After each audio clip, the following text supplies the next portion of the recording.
멜라토닌이라고 하는 호르몬, 잠을 올 수 있도록 하는 호르몬이 훨씬 더 많이 분비가 되어진다. 대낮에도 멜라토닌이 분비되어지도록 만들어버린다. 이건 뭡니까? 내 몸에 문제가 있는 거죠.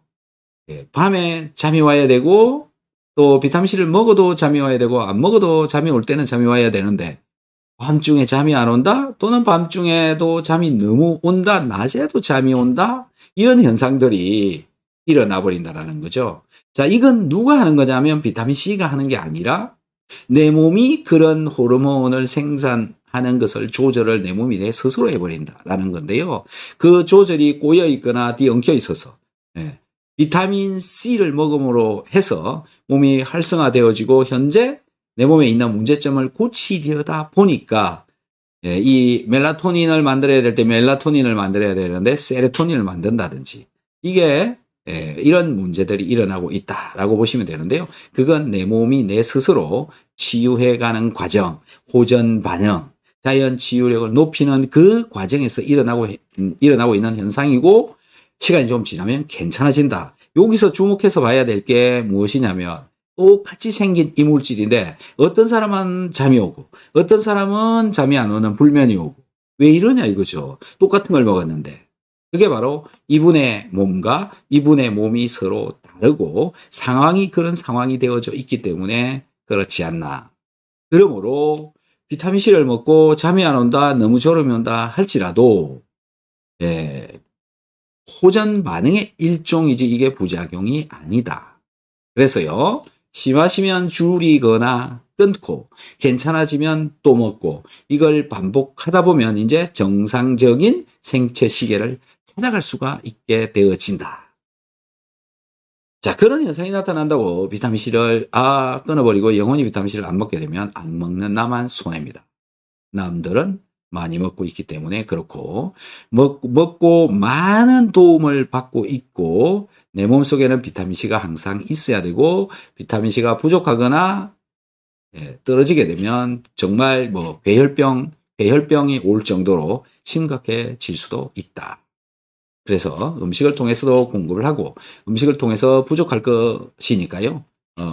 영양제로도 비타민C를 챙겨 먹는 게 좋다라는 거죠. 자, 지금까지 호전 반응에 대해서 비타민C를 가지고 말씀을 드렸는데요. 이 호전 반응은 비타민C뿐만이 아니라 다양한 영양물질들 또는 뭐 한약을 먹는다든지 자연 물질들을 먹으면 호전 반응이 오는 분들이 굉장히 많습니다. 그런데요, 이 약물류, 제약회사에서 만드는 약물들은 호전 반응이 온다라고 하는 말들이 없습니다. 왜 이러죠? 왜 없을까요? 제약, 약물류는요, 분명하게 적혀 있습니다. 이 약에는 작용이 있고요, 부작용도 있다. 부작용, 뭐냐면은, 부과적인 작용이 있다. 이런 얘기입니다. 여러분들, 반장이 있고 부반장이 있듯이, 약물에는, 작용을 하는 기능이 있고, 부작용을 하는 게 있다라는 거고요. 이 부작용이 대부분 내 몸에 별로 좋지 않은, 내 몸을 해하는 이런 반응들을 가지고 이야기를 하고 있죠. 그래서 대부분의 약물들은 다 그런 부작용들이 있기 때문에 되도록이면 멀리 하는 게 사실은 좋다라는 거고요. 약을 먹지 말아라 이 얘기가 아닙니다. 약을 먹는 게 맞고요. 먹어야 될 때는 먹는 게 맞고 먹어야 되는 약을 먹는 게 맞습니다. 먹어야 될 때는 먹어야 되는 게 맞습니다. 그런데 먹지 말아야 될 약물도 먹는 경우가 굉장히 많고 먹어서 안 되는 약도 먹고 있는 경우도 많고요. 여러분들 별거 아닌 것도 그냥 약으로 넘어가시려고 하시는 분들도 굉장히 많습니다. 약물에는 작용과 부작용이 있다. 영양제는 호전 반응이 있다. 이거를 잘 이해를 하셔서 건강한 몸을 만들어 가는데 도움이 많이 되었으면 좋겠습니다. 자, 잠시 후에는요, 저의 댓글창에 질문들이 올라와 있어서 그 질문들의 답변을 좀 드리도록 하겠습니다.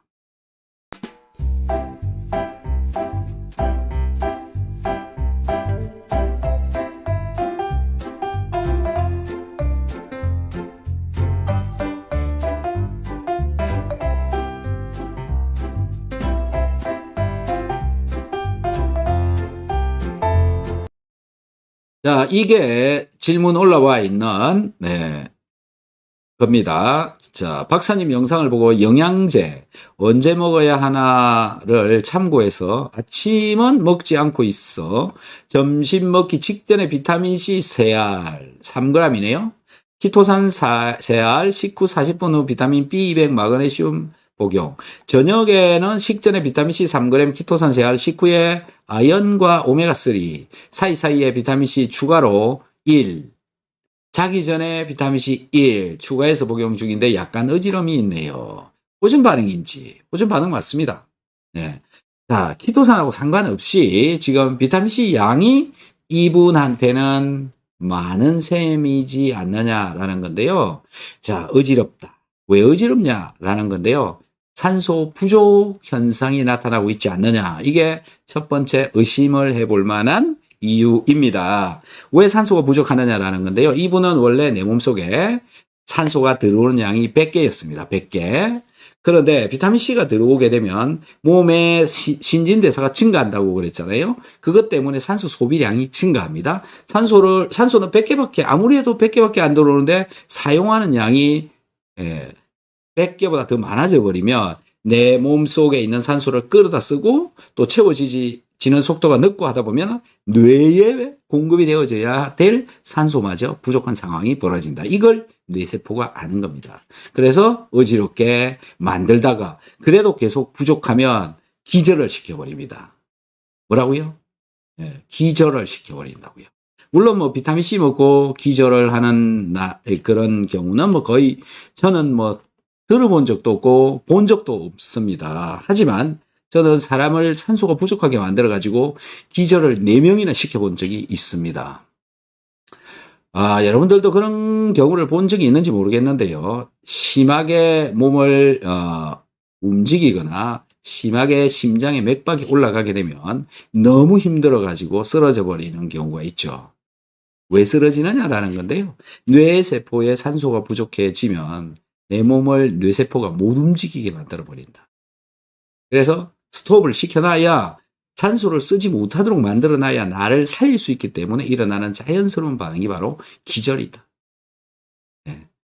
비타민C 먹고 뭐 기절이 일어날 정도까지는 가지는 않지만 어지러움은 올 수가 있다라는 거죠. 물론 이것에 반대 산소가 너무 많아져도 그럴 수는 있는데 이분의 경우에는 산소 부족으로 일어나고 있지 않느냐. 그러면 방법은 뭐냐라는 건데요. 비타민C 양 줄여야죠. 자, 식사 전에 3알씩 이렇게 먹는데 사이사이에 또 자꾸 먹고 있는 거. 그리고 이거 먹은 지 얼마나 됐느냐? 라는 것도 있죠. 갑자기 양이 너무 많이 늘어나면 저런 현상들이 나타날 수가 있다라는 건데요. 이 글에서 보셔서 아시겠지만은, 키토산 같이 복용한 지 3일 정도 됐습니다. 그러니까 키토산 먹은 지는 3일, 같이 복용한 지는 3일 됐는데 비타민C는 언제부터 먹었는지 잘 모르겠지만 얼마 되지 않았지 않느냐 이렇게 추측을 할 수가 있죠. 자, 비타민C 먹고 어지럽다, 후전 반응이다. 그래서 양을 줄여서 먹어라. 이렇게 이해를 해야 되는데 또 어떤 사람들은 비타민C 먹으면 어지럽게 되니까 먹지 마라. 이런 이상한 뉴스를 또 퍼뜨리는 사람들도 있다라는 건데요. 비타민C는요, 식품입니다. 건강기능식품이죠. 약물 아닙니다. 그리고 내 몸에 꼭 필요한 것이고 내 몸에서 만들어내지 못하는 물질이기 때문에 공급을 해서 소변으로 빠져나갈 정도로 먹어주는 것이 올바르게 영양을 섭취해가는 방법 중에 한 가지다라고 저는 말씀을 드리고 싶습니다.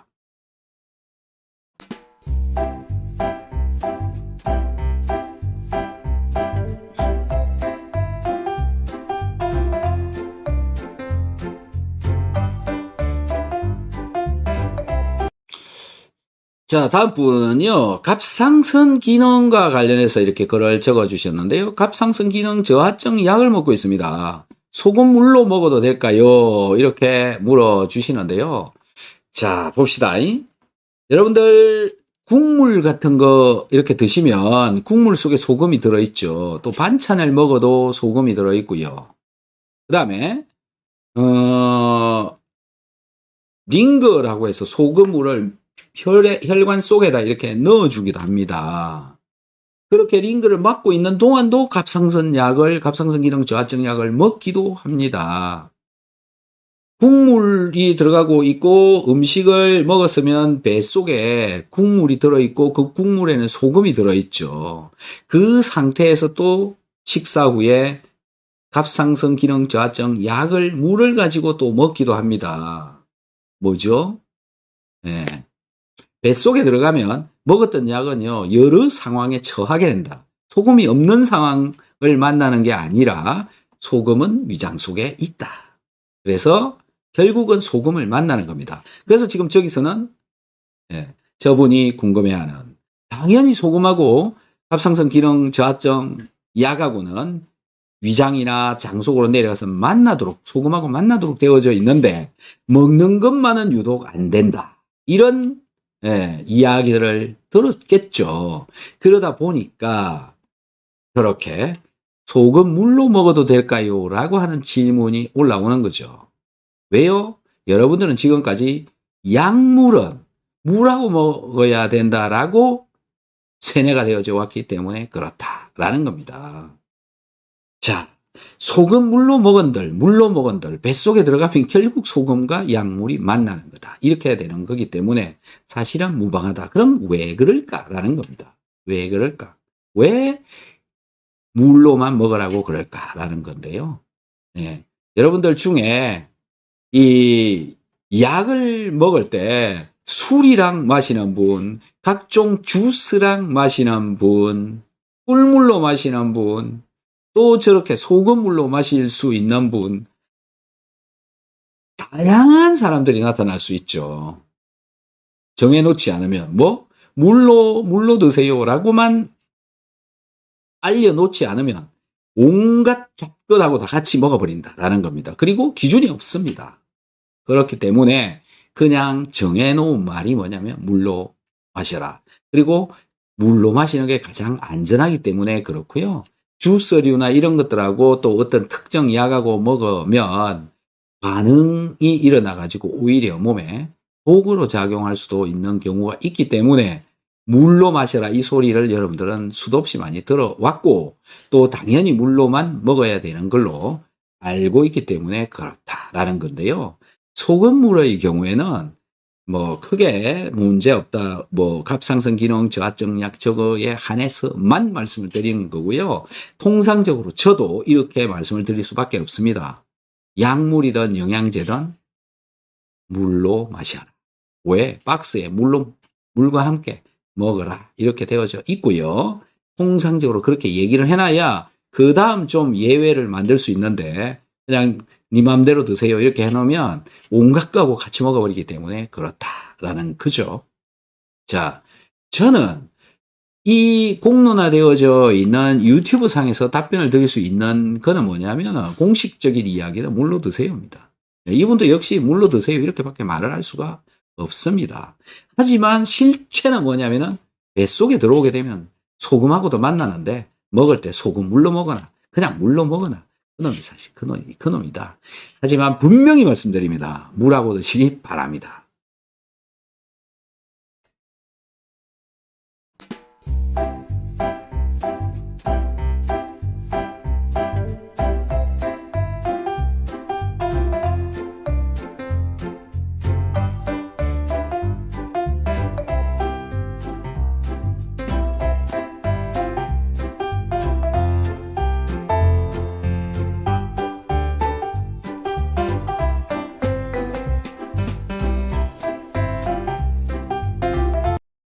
자, 다음 걸 또 읽어보겠습니다. 분말로 된 비타민C 건강식품에서 나오는 제품 먹어도 효과 있나요? 와, 이거 참.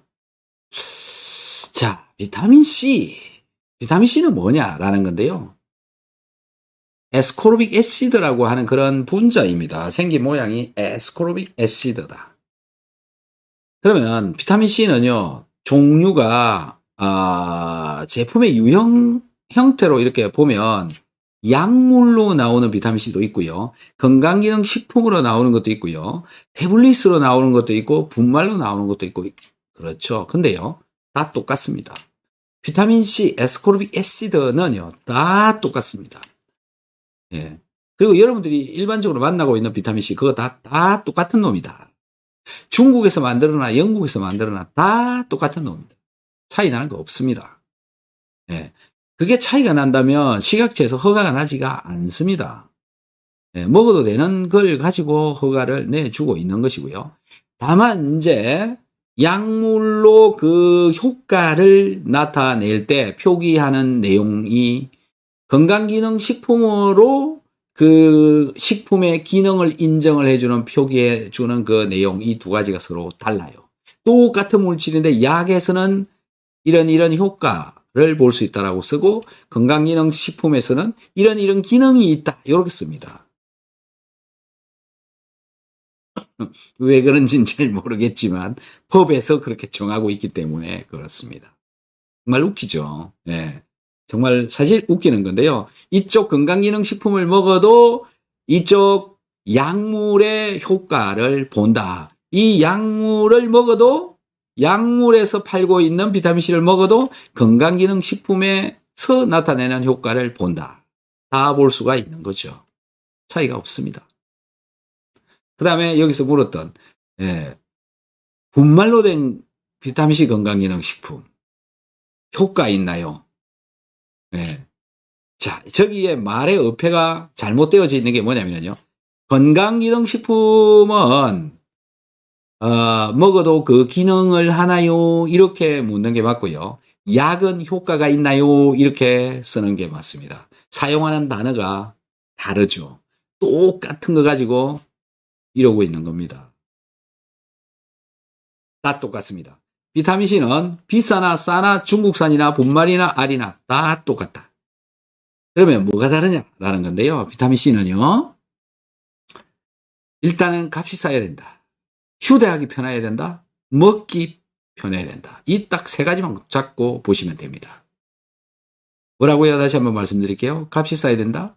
먹기 편해야 된다. 휴대하기 편해야 된다. 이걸 만족시키는 걸 여러분들이 골라서 드시면 됩니다. 그러니까 분말이 편하신 분들은 분말을 드시면 되고요. 알이 편하신 분들은 알을 드시면 되고요. 이 중에서도 값싼 거 골라서 드시면 됩니다. 다 똑같습니다. 자, 그리고 그 중에는 이제 고려 땡땡 아시죠? 어느 회사인지. 그 다음에 종땡당 이런 데에서 비타민C를 많이 만들어서 팔고 있는데 다르냐? 들어있는 미량 성분들이요. 첨가되어져 있는 미량 성분들이 얼마나 들어있느냐 그 차이인데 그게 워낙 적게 들어있기 때문에 있으나 말합니다. 별 차이 없다. 그냥 비타민C 이걸 먹어도 똑같은데 다만 가격이 차이가 심합니다. 제가 싼 거 먹으라 그랬죠. 그래서 싼 거 드시는 게 낫습니다. 그러면 그 회사들은 왜 그렇게 한쪽은 싸고 한쪽은 비싸고 왜 이런 현상이 나타나느냐라는 건데요. 제품의 물건의 가격을 정하는 것은요. 기업들의 마음입니다. 그걸 가지고 따질 수는 없어요. 왜? 기업의 내 마음이 내 마음대로니까요. 네. 정책 중에 한 개입니다. 또 한 가지는 뭐냐면은 광고입니다. 광고 모델을 비싼 사람을 써가지고 하게 되면 당연히 가격이 올라갈 수밖에 없죠. 여러분들은 광고를 너무 좋아하니까요. 광고를 한 것만이 또 열심히 챙겨 먹으려고 그러니까 그럴 수밖에 없고 그래서 그 광고료가 붙은 그 비타민C를 먹는 사람들이 훨씬 더 많습니다. 마케팅에 속지 마십시오, 제발. 자, 다 똑같습니다. 똑같습니다. 뭐가 성분이 좀 더 들어있는데요. 그런 말 하시고 싶죠. 네, 의미 없습니다. 왜요? 너무 적게 들어있기 때문에. 있으나 마나 똑같다라는 겁니다. 아니, 그래도 있는 게 낫지 않습니까? 그렇게 말씀하시고 싶죠. 네. 그럴까요? 자, 비타민C는요. 양도 많이 먹어야 되고 긴 세월 동안 먹어야 됩니다. 그리고 온 식구들이 다 먹어야 됩니다. 그러면 어떻게 해야 되죠? 네, 굳이 비싼 거 먹을 필요가 없죠. 차라리 먹으려면 거기에 들어있는 그 단일 성분만 아예 따로 사가지고 먹는 게 훨씬 더 효과적입니다. 비타민C 고르는 방법. 네, 값싸고 네, 양 많고 오래 먹을 수 있고 쉽게 먹을 수 있고 편하게 먹을 수 있고 휴대하기 편한 거 그걸 드시는 게 좋다라고 저는 강하게 주장합니다. 열심히 챙겨 드시는 것만이 장땡입니다. 많이 먹을 수 있는 게 장땡입니다. 그렇게 한번 해보시기 바랍니다.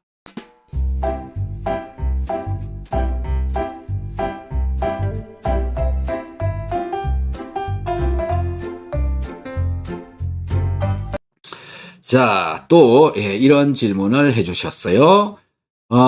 오늘 내시경을 했고 검사 중에 조직 검사도 했다. 조직을 띄었다는 말씀이죠. 비타민C 며칠 쉬어야 하나요? 4년 전쯤에 위 선종 제거했습니다. 이렇게 적어주셨습니다. 자, 조직 검사했는데 위를 띄어내고 죄송합니다. 위에 조직을 띄어내고 말을 잘못하면 이렇게 된다라는 거죠. 위에 조직을 띄어내고 거기 이제 염증이 생겨 있는 거죠. 문제가 일어나 있는 거죠. 거기에 비타민C가 닿으면 속 썩일 수 있겠죠. 그래서 먹어야 되나 말아야 되나 저한테 묻는 거잖아요. 제가 대답할 수 있는 건 딱 한 가지밖에 없습니다. 네, 드시지 마세요. 왜 그러냐? 무슨 문제가 일어날지 모르기 때문에 그렇습니다. 네, 며칠 비타민C 쉬었다가 먹는다고 해서 큰일이 생기는 게 아니니까요. 네, 별 문제 아무것도 없습니다. 며칠 쉬어도. 그렇기 때문에 제 입장에서는 드시지 마시고 쉬었다가 드셔라 이렇게 말을 할 수밖에 없어요. 왜요? 드세요라고 해가지고 무슨 일이 일어날지 모르니까요. 안전하게 말을 할 수밖에 없기 때문에 그렇습니다. 자, 이거 확인하는 방법 있죠. 비타민C 먹어보는 겁니다. 먹고 속 썩이면 염증이 있는 거고요. 그 염증이 아직도 안 나은 거죠. 근데 한번 비타민C 먹는다고 거기가 또 사실 큰 문제가 발생하지는 않습니다. 하지만 만에 하나가 모르는 일이기 때문에 그렇죠. 제가 드릴 수 있는 답은 저런 경우의 답, 약물하고 같이 먹으면 이런 이야기들에 관한 답들은요, 제 입장에서도 안전하게 말을 할 수밖에 없습니다. 너무 솔직하죠, 제가. 까놓고 얘기하니까요. 예. 그런데 그렇습니다. 예. 그리고 며칠 쉬어도 괜찮으니까요. 제발 드시지 마세요. 안 먹는 게 낫습니다. 며칠 쉬었다가 드시는 게 답이니까요. 그렇게 해보시고 다른 분들도 역시 마찬가지입니다. 몸에 어떤 병원 치료를 받고 있고 그런 일이 벌어지면 그냥 쉬었다가 끊었다가 뭔가 하신다면 쉬었다가 끊었다가 수술을 해야 된다. 쉬었다가 끊었다가 그 다음에 드셔도 괜찮습니다. 참고가 되시기를 바랍니다.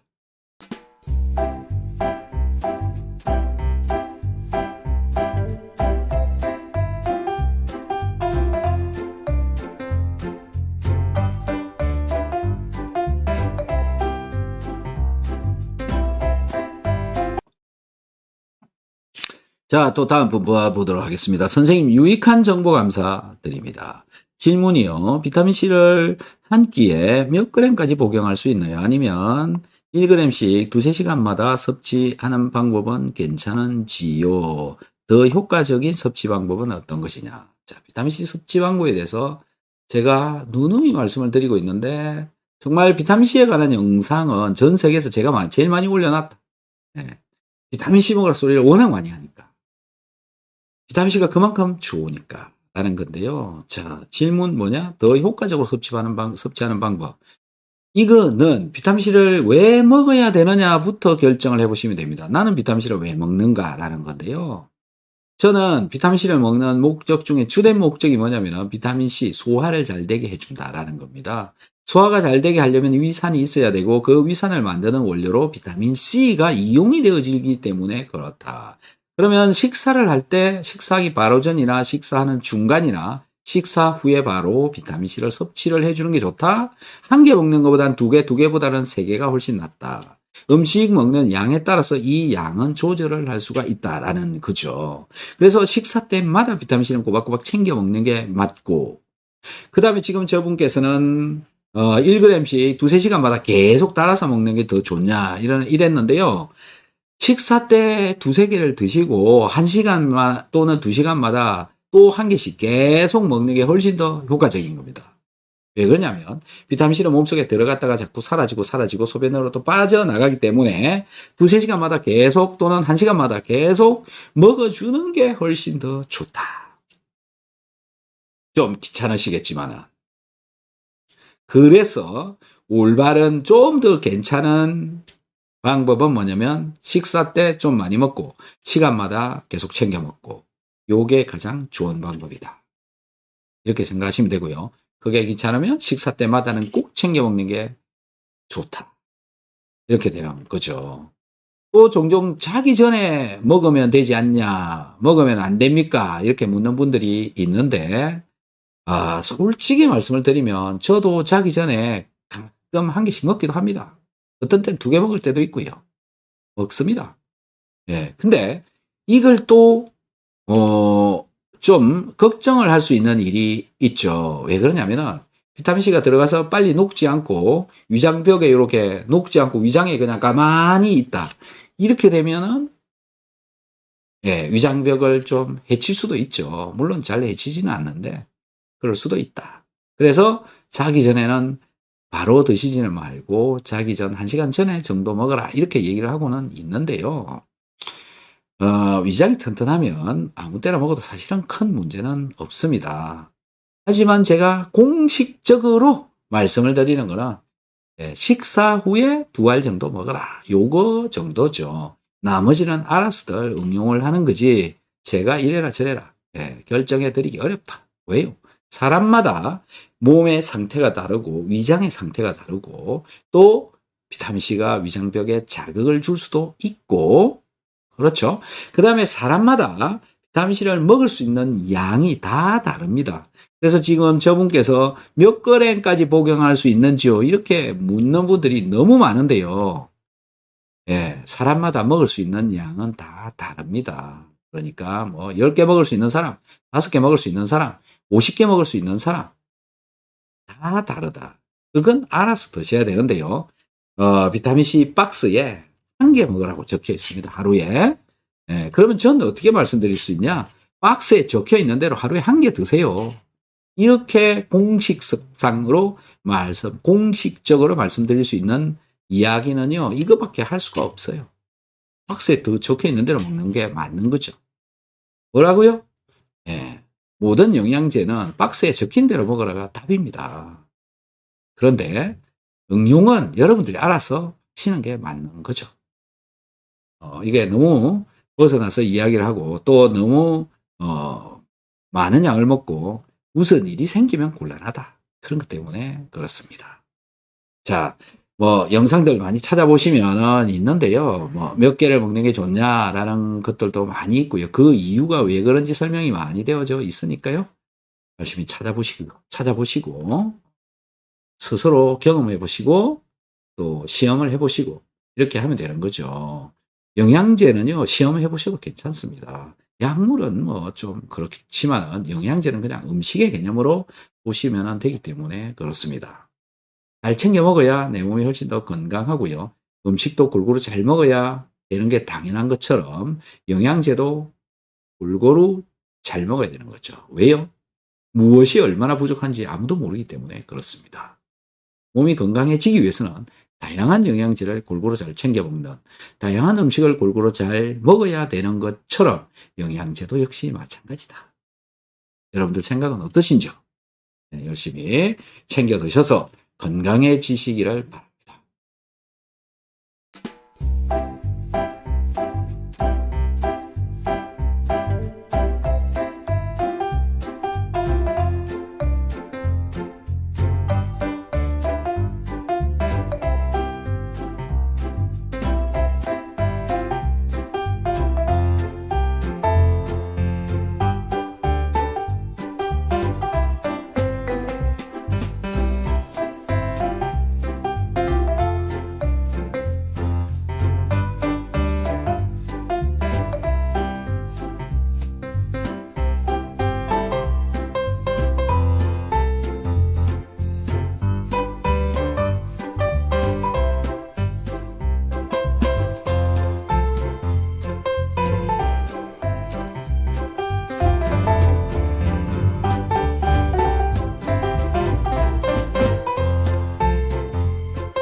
자, 이제는 여러분들께서 올려놓으신 채팅창의 질문에 답변을 드리는 시간을 가지도록 하겠습니다. 자, 김현숙님 반갑습니다. 이렇게 항상 함께 시간을 만들어 주시는 것에 대해서 정말 감사의 말씀을 드립니다. 고맙습니다.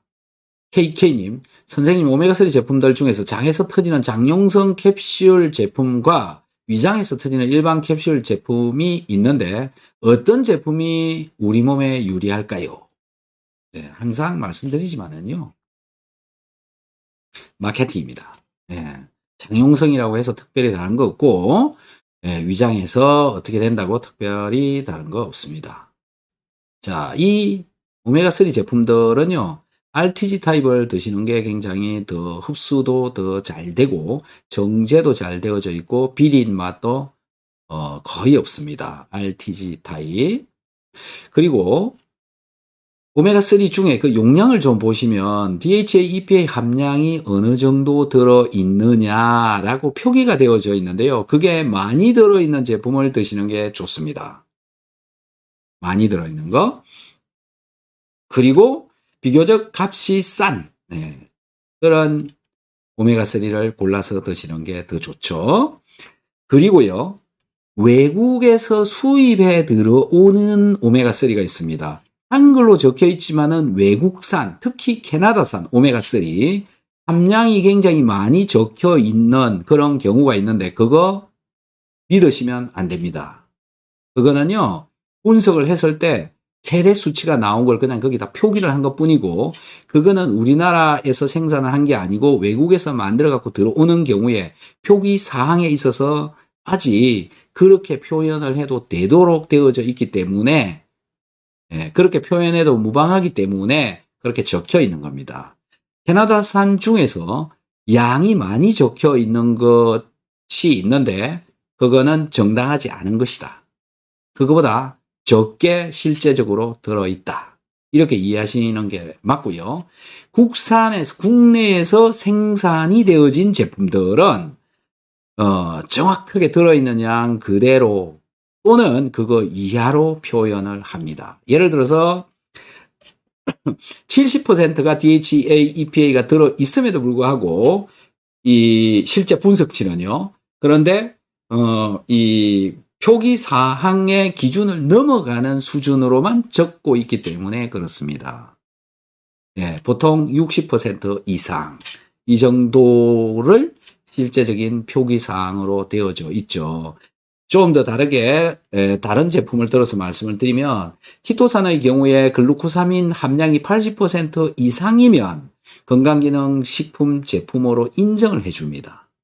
오메가3도 역시 마찬가지입니다. 60% 이상이 DHA, EPA가 들어있는 양이 60% 이상이면 인정을 해준다. 그래서 그 수준을 그냥 표기를 할 뿐인 거고요. 외국에서 가지고 들어오는 거는 최대 수치로 분석되어진 그 숫자를 그냥 적어 놓은 것 뿐인 것이다. 실제적으로는 인정받을 수 없는 것이다라는 건데요. 간혹 여러분들이 보면은 그 수치만 높다고 해서 외국산, 캐나다산을 사서 드시는 분들이 상당히 많이 계시는데, 그거는 두 개를 사서 드셔보시고, 효과도 한번 봐보시는, 판정을 해보시는 방법도 좋고, 그 다음에 비린 맛이 많으냐, 적으냐, 이것도 한번 먹어보시면 아실 수가 있습니다. 그렇게 판단을 하시면 되니까요. 위장에서 얘가 잘 터집니다. 이게 콜라겐으로 만들어져 있는 경우가 많고, 이 연질 캡슐이. 그 다음에 얘는, 온도, 열이 가하게 되고, 체온이 들어오게 되고, 또 수분을 만나게 되면 쉽게 터집니다. 그래서 녹아 나오죠. 그리고 위장에서부터도 작용을 할 수가 있고, 위장에서부터도 또 분해가 될 수도 있는데, 제가 항상 영양제를 섭취할 때는 비오유키 소화효소제를 드셔라 이렇게 말씀을 드리고 있고 그 소화효소제를 드셔라라고 하는 이유 중에 한 가지 오메가3의 그 RTG 타입의 경우에는 일단 한번 잘라졌다가 다시 흡수가 되면서 재조합되어지는 그런 결합을 일으키기 때문에 예, 미리 소화가 잘 되어지는 것도 상당히 괜찮다. 뭐 그런 차원에서 뭘 먹어도 사실 괜찮다. 이렇게 말씀드립니다. 김현숙님, 저도 몸이 따뜻해졌습니다. 복마님, 오늘도 좋은 공부가 되었습니다. 감사합니다. 박흥옥님, 박사님 안녕하세요. 비타민 B1을 먹으면 소변이 노란색을 띠는데 계속 먹어도 괜찮을까요? 괜찮습니다. 네, 이 비타민 B군이 네, B군들, B 100mg씩 들어있는 것들 먹으면 뭐 항상 소변이 노랗게 나오죠. 저도 뭐 역시 노랗게 나옵니다. 괜찮습니다. 들어있는 영양 성분, 네, 성분으로 인해서 그렇게 일어나는 거니까요. 괜찮다. 이렇게 보시면 되고요. 김영래님, 비타민C 한 달 먹었습니다. 3개씩, 6개씩 먹으면 효과가 나타나는가요? 유한땡땡, 비타민C 먹어도 괜찮은가요? 괜찮습니다. 네, 그것도 괜찮고, 3개씩 드셔도 되고, 네, 뭐, 2개씩, 6알 정도 드셔도 되는데, 처음 드시는 분이라면은, 하나씩 드시다가 서서히 늘려가는 그런 방법도 괜찮고요. 두려우시면, 1개씩 드시다가 2개로 늘리고, 2개에서 3개로 늘리고, 이런 방법을 택해 가시는 것도 좋습니다. 사람마다 먹을 수 있는 양은 또 다 다르기 때문에요. 몇 개까지 가능하냐, 그런 거는 없습니다.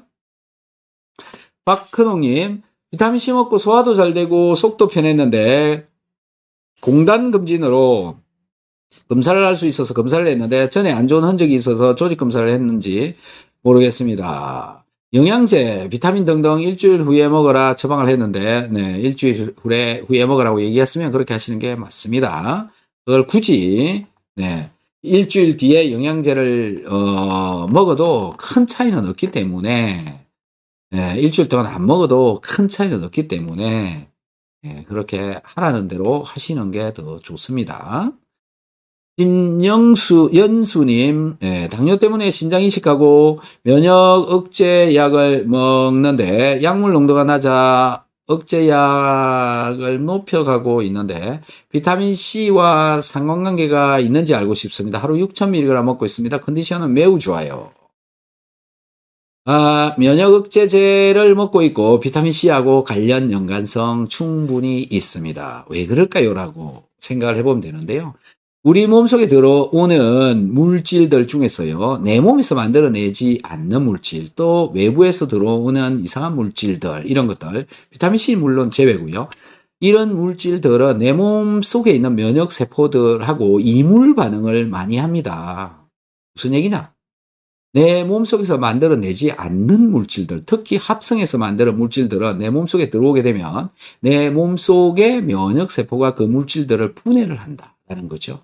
네, 면역 반응을 한다. 그것 때문에 또 염증도 일어나기도 한다. 외부로부터 들어온 물질은 내 몸속에서 분해를 한다. 이겁니다. 그런데요, 몸이 약하면 분해 능력이 떨어지고요. 몸이 튼튼해질수록 분해 능력은 올라갑니다. 뭐, 항암제 역시 들어오는 것도 마찬가지. 네, 각종 뭐, 약물류들 대부분이 해당된다. 합성해서 만들어낸 약물류들 대부분이 해당된다. 이렇게 보시면 됩니다. 그렇기 때문에 영양제 여러 가지를 많이 먹고 내 몸의 면역세포들의 능력을 키워 놓으면 그런 물질들을 분해를 하기가 쉬워지는 거죠. 네, 그러면 그게 좋은 거냐, 나쁜 거냐? 이건데요. 약물들은 전부 부작용이 있습니다. 부가적인 부작용을 하고 있기 때문에 그 부작용으로 인해서 내 몸에 문제를 일으킬 수가 있죠. 그걸로 일어나는 문제들은 상당히 치명적인 영향을 주는 경우가 굉장히 많습니다. 그런 걸 방지하기 위해서 내 몸이 건강해야 되는 거고요. 그 건강 중에 한 가지가 영양제를 먹고 몸을 튼튼하게 만들어 놓는 거죠. 약물로 인해서 부작용이 걱정이 되시는 분들은 영양제를 열심히 챙겨 먹으면 그 부작용을 훨씬 줄일 수 있습니다. 지금 저분이 질문하신 것처럼 약물을 분해하는 속도가 빨라지기 때문에 그렇죠. 그래서 지금 저분 면역억제제를 먹고 있는데 면역억제제 사실상 알고 보면 뭔가요?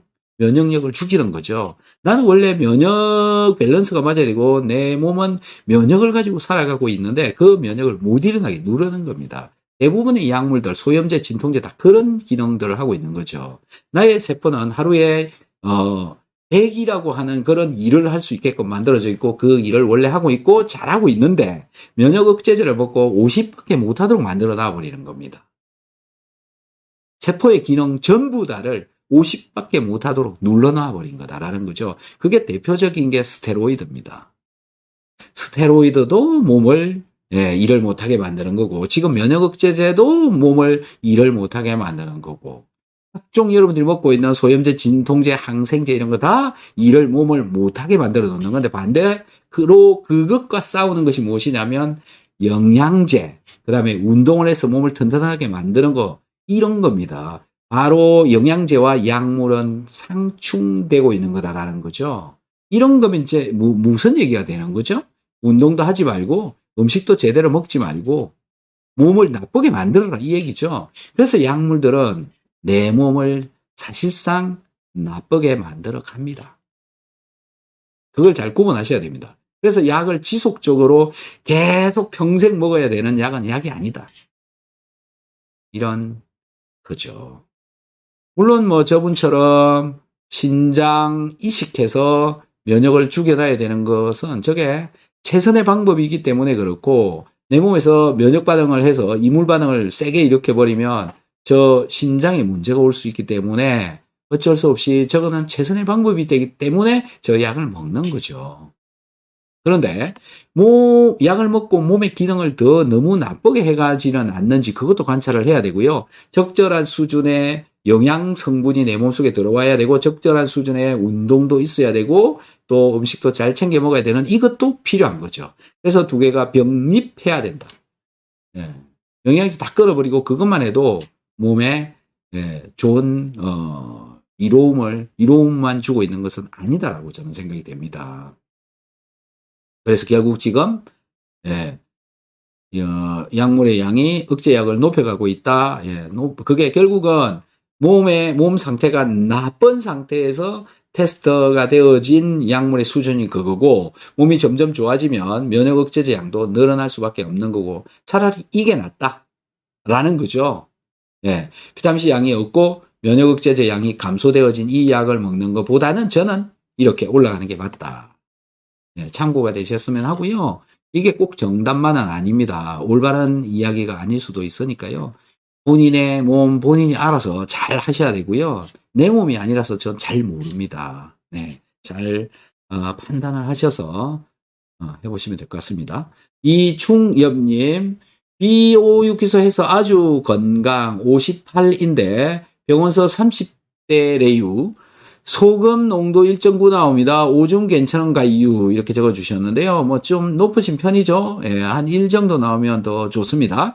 비타민 열알 17년, 각종 영양제 17년 먹었습니다. 병원에서 아주 건강합니다. 미지근한 소금을 아침에 큰 잔 2잔, 비타민C 2알, B200 1알 먹습니다. 교육 너무 감사합니다. 이충엽 드림. 자, 우리 이분 열심히 박수 좀 쳐드려야 되겠습니다. 고맙습니다. 멋지십니다. 소금 저렇게 중요한 거다. 영양제 저렇게 중요한 거다.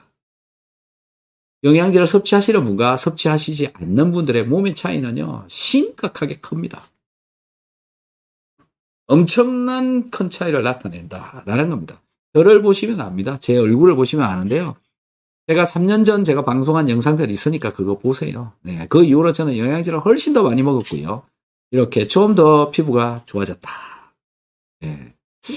저를 보시면 알 수 있다. 3년 전 영상을 찾아보셔라. 명리님, 위축성 위염에 장상피, 화생, 헬리코박터까지 진단받았는데 비타민C를 하루에 6,000ml 먹은 지 3달 정도 됐습니다. 좀 위장이 좋아질 수 있을까요? 당연히 좋아지죠. 당연히 좋아지고 있고요. 내년쯤에 위축성 위염 장상피 화생 다시 한번 체크해 보시면 될 것 같고요. 헬리코박터도 한 6개월 뒤에 체크해 보시고 어떤지 한번 봐보시면 되는데요. 결국 저게요. 비타민C만 먹어가지고는 좀 더 부족할 수 있다. 다양한 영양제를 드셔라. 비타민C, 오메가3 유산균, 키토산, 소금, 소화효소제 이 정도는 드셔야 되지 않을까. 그러면 내년에는 위축성 위염이 사라졌습니다. 그런 이야기를 들을 수도 있습니다. 꼭 그렇게 되셔보시기를 바랍니다. 비오유키소를 먹고 위축성위염, 장상폐화생 없어졌습니다라는 분들 종종 있습니다. 희망을 가지시고 열심히 챙겨 드셔보시기 바랍니다. 어차피 음식을 통해서 다 먹어야 되는 건데 음식을 통해서 다 먹지 못하는 분들도 많고 부족해진 분들이 대부분입니다. 음식을 통해서 하루에 6000mg의 비타민C를 먹기란 불가능합니다. 배가 터집니다. 네, 그래서요. 영양 성분으로 먹는 게 가장 옳다. 네, 물론 돈이 조금 더 들어가겠죠. 꼬꼬마님, 박사님 안녕하세요. 비타민을 하루에 6알 먹으면 괜찮은 것 같은데 조금 늘리면 배가 아프고 설사는 아니고 제가 느끼기에 가스인 것 같습니다. 안 빠져서 허리까지 아픈데 가스가 나오면 속이 편해요. 가스가 안 빠지는 이유는 염분이 몸에 부족하기 때문에 그렇습니다. 이분도 염분을 제대로 안 챙겨 드시고 있는 거죠. 제가 방송에서 그렇게 염분을 제대로 챙겨 먹으라고 말씀을 하고 있는데 영상들 왜 염분을 먹어야 되는지 그런 영상들을 좀 찾아보시면 되고요. 가스가 차는 이유에 대해서도 설명을 많이 해놨으니까 그거 참고해서 보시면 될 것 같습니다. 이 비타민C를 먹게 되면은요, 신진대사 속도가 올라가고, 신진대사가 잘 된다는 이야기는 내가 섭취한 탄수화물들이 소비가 더 잘 된다. 탄수화물 소비가 많이 되면 될수록 발생되어지는 가스량은 많아진다. 가스가 많아지니까 가스가 쭉쭉 빠져나가야 되는데, 몸이 그것을 빼낼 수 있는 준비가 안 돼 있으면 가스가 못 빠지고 장으로 들어온다. 그게 방기가스로 나온다. 3년 동안 수백 번 얘기했습니다. 이 이야기를. 예. 영상도 수십 개 있습니다. 가스는 왜 만들어지는가. 그런 영상들 찾아보시고요. 예. 열심히 챙겨 드시고 시간 좀 지나면 괜찮아지니까 꾸준히 섭취하시기 바랍니다. 자, 오늘 긴 시간 함께 해주신 여러분께 정말 감사의 말씀을 드리고 싶습니다. 고맙습니다. 질문들 많이 만들어주셔서 계속 질문 올려주시면 저는 얼마든지 질문에 답변을 드릴 준비를 하고 있습니다. 질문에 답변을 받기가 어려우시고 받을 시간이 없으시면 닥터 한스를 치시고 궁금한 단어를 치시면 대부분의 영상이 나옵니다. 그거 참고해서 또 궁금하시면 질문을 올려주시면 고맙겠습니다. 마지막으로 올려주신 대마왕 꽃길님 반갑습니다. 박사님 비타민C를 하루 한 알 7일 복용하다 그 다음은 2알씩 3알씩으로 먹다 지금은 6개씩 3개월째 되는데요. 몸이 조금 따뜻해졌는데요.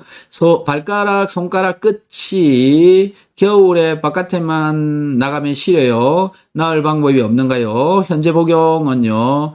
BOU, 마그네슘 이렇게 복용하고 있습니다. 제가 기초적인 영양제로서 BO유키소, 소화효소제 이렇게 드셔라 라고 말씀을 드리고 있고요. 일단 이거 다 드시는 게 옳죠. 이게 기본입니다.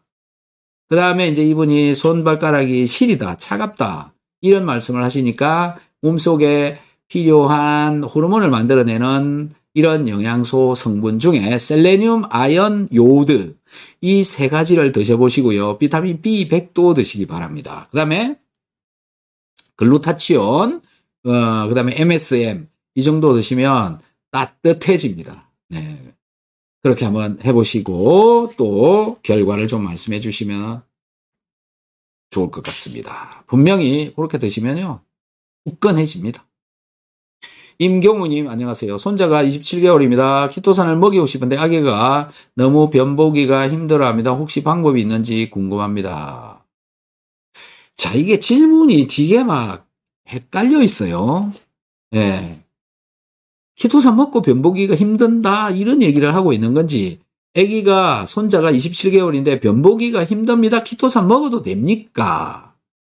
먹여도 됩니까? 이런 질문을 하고 있는 건지 자 후자의 것으로 답변을 드릴게요. 그러니까 27개월 된 손자가 변보기 힘든데 키토산 먹여도 됩니까? 먹여도 됩니다. 왜요? 예, 약물이 아닙니다. 식이섬유질이죠. 콩나물 갈아서 먹는 거, 배춧잎을 갈아서 먹는 거, 예, 야채를 갈아서 먹는 거하고 비슷합니다. 예. 그런데 키토산이 아기한테 많을 수가 있어요. 양이.